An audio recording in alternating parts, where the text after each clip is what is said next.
Creating announcements. When the users first log in, they see this welcome panel where they can see the items or the tasks that are open, late, and are filtered based on actions required today or within the next 7 days.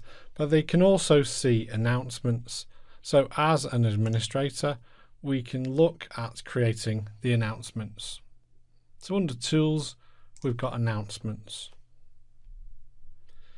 Here we can have multiple announcements, but we can create them and give them a subject. We can define the start date and give an end date as well. So this will appear for all of one day. And then we can type a message for all the users to see. And obviously we've got a whole load of formatting options as well.